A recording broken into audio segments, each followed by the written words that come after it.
Hi, congratulations on your new RV. We're really excited for you. Please make sure before you're signing that you bring the following items with you.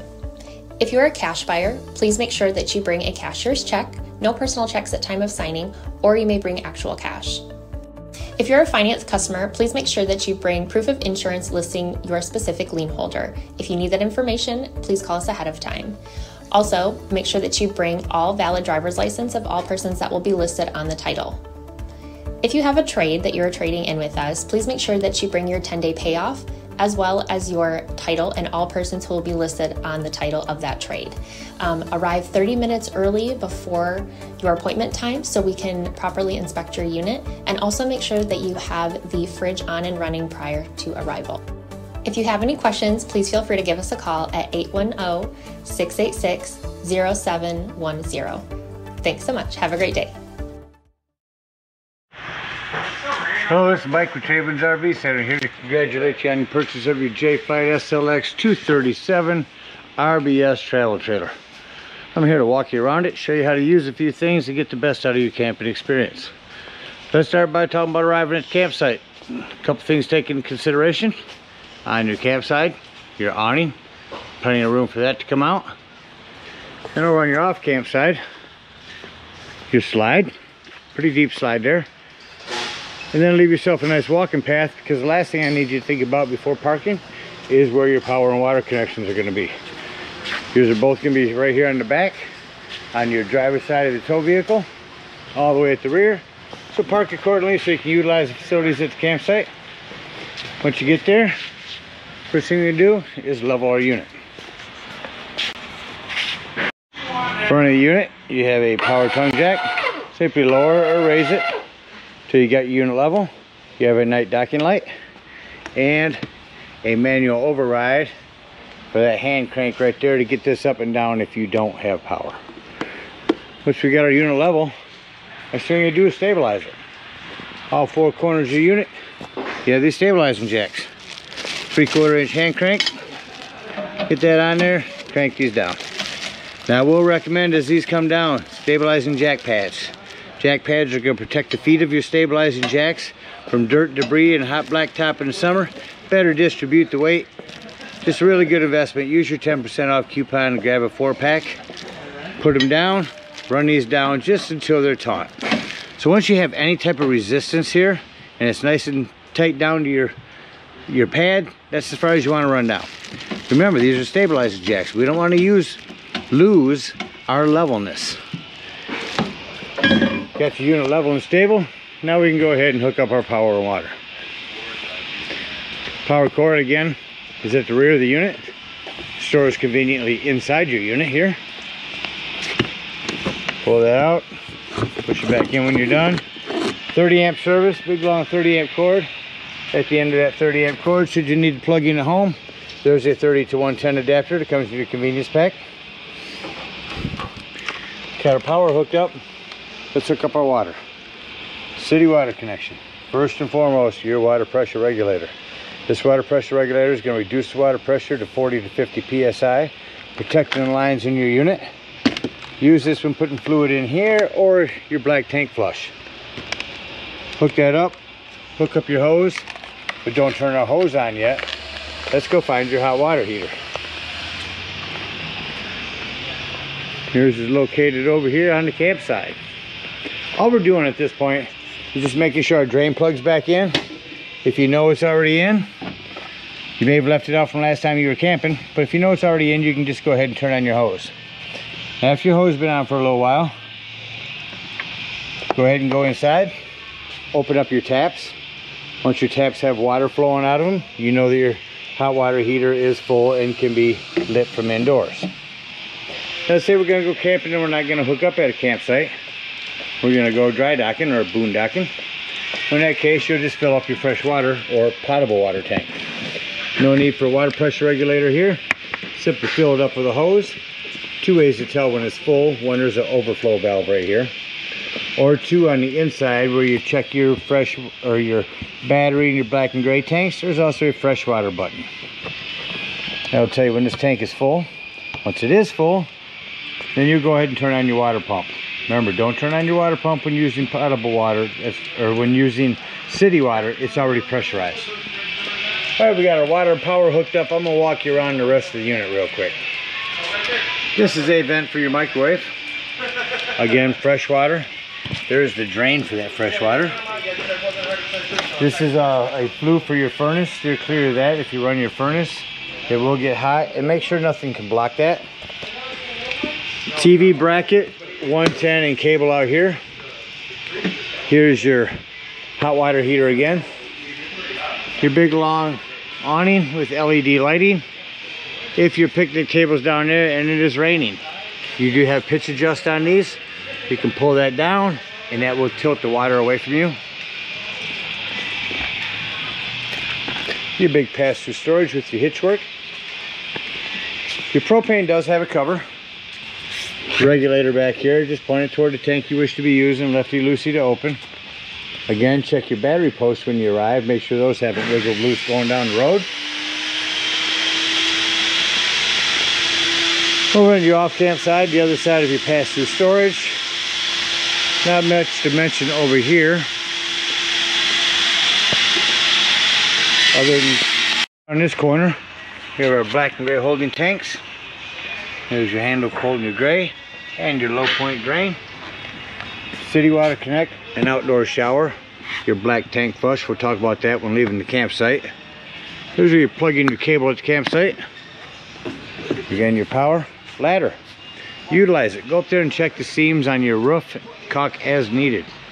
You also prep for a Furion backup camera and a spare tire with a cover.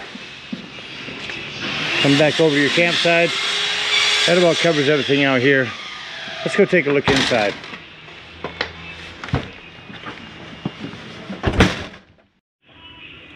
On the inside of your unit, you have this fire extinguisher, access panel to the back of your shower, entry closet. Coming in your right as you come in, battery. There's where you can check your fresh tanks to tell when your potable water is full. Black and gray tanks. Here's where you turn on your water pump. Your water heater if hooked up to gas. Your water heater if hooked up to electric. Interior and exterior lighting.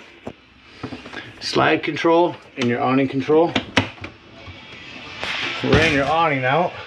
I'm going to run that out just until that flap falls down to 90 degrees. Then you know you're out far enough. That will extend past that. So keep an eye on it as you run it out, and only run it out that far. Alright, back in here now. Down at the bottom is your 12 volt carbon monoxide propane detector. Reason I mentioned that's 12 volt, that's always running off your battery. So if you're going to be gone for the day, if you're boondocking, disconnect one of your battery posts to keep that from running your battery down while you're gone. Coming into the living room here, see if I can locate your remotes.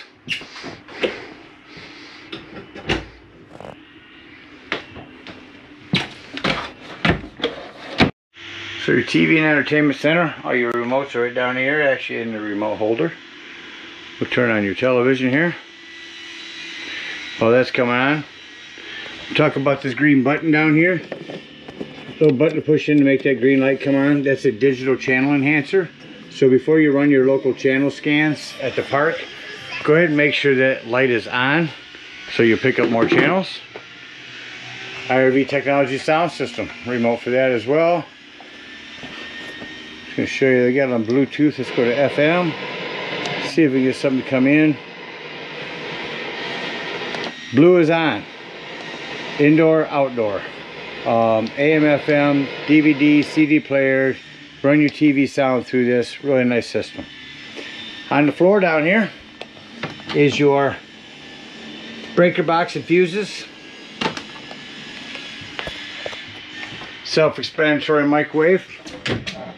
Fan and light for your cooktop here. Glass top makes an excellent backsplash. Turn on your panel light. You'll notice when you go from blue to red, then you get your flame. Same thing on your oven. Turn it to this light here, and then spark it down here, and then just set it to the desired temperature. No need for a pilot light on there anymore. If you click this light down, it becomes an oven light. A lot of individual one-touch lighting throughout the unit. Here's your thermostat. We can get that on here. Turn on your AC. There's that. We'll shut that off real quick. That should shut off rather quickly. Turn on your furnace. That turned on, but you'll notice when you shut the furnace off, their fan takes a little bit longer to shut off. Come back in here to the bedroom. More lighting. Table.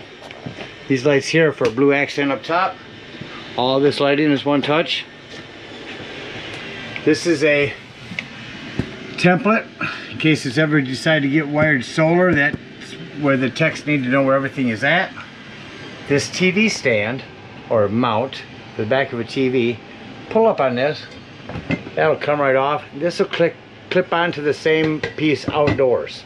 So if you do want a TV to go indoors and outdoors, you can utilize this mount. I can get it back on there correctly. There we go. Cable 110 up here. For travel, make sure that this door is snapped back. Remember that. Another cold fridge. About 5 seconds to hold that button on, that'll turn on. So whatever's red or whatever is white up here is what you're controlling. For example, this is the freezer, this is the fridge. The freezer is at 5, the fridge is at 5. We don't want that, we want the fridge at about 3. And then this last one is a night mode. That just tells the fridge, hey, I'm not going to be opening and closing you as much. Go ahead and save you some power. We'll get them shut off. These will remove. Turn some lights on underneath here. They simply set in your cup holder. Snap them down in there. Remote holder here. These are a parachute pull recliner.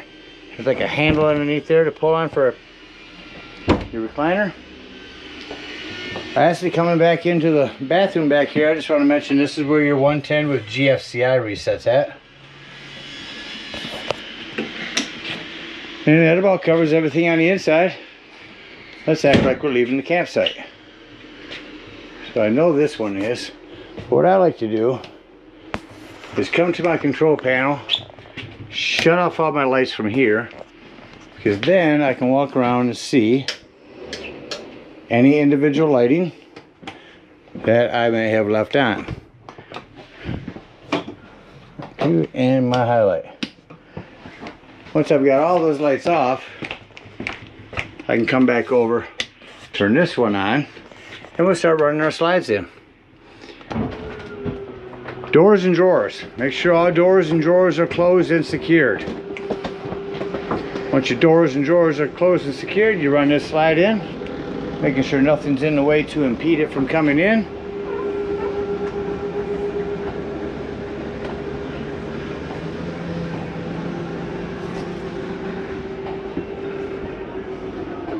So up in here, shut off our light, and exit our unit. As you come out, make sure this exterior door is all the way open. Otherwise, this will catch on it. Lift this up, tuck it in, lock and deadbolt your exterior door. Lift and turn this handle. Come, if you're out dry docking, come to this low point drain. Open up that to dump all your fresh water. If you are at the campsite, come over to our off camp side. Walked all the way around this to open up these two low point drains. Lastly, go ahead and bring up your stabilizing jacks, unhook your cable, unhook your water. Come to your hot water heater. Lift up on this pressure release valve. That's going to dump a bunch of hot water out of there. Once it does, close that and then pull your drain. You have to close that, otherwise this door won't close. Hook up our hitch and head on up to the dump station. Now at the dump station, park accordingly. Your dump is going to be all the way at the rear on your driver's side of your tow vehicle. Once you get there, hook up the sewage hose, comes to your convenience pack. 10 foot long. Run the other end to the dump and pull your black holding tank. That is going to be right back here. That's your black handle. That's gonna be your sewage. Once it sounds like that's no longer draining, leave that black handle open. Come up here again with your water pressure regulator. Hook up the hose at the dump station and turn that on for a good 5 minutes. That's gonna wash all that nastiness out of your black tank. Once that's all done, close that, close your black handle, and pull that gray handle. That's gonna be your cleaner waters, your sinks and your showers. That's gonna clean your sewage hose out for you. Then you can conveniently and sanitarily store your sewage hose right here in the bunker. Again, thank you guys so much for your purchase. Hope you enjoy this JAYFLIGHT for many years to come. Happy camping.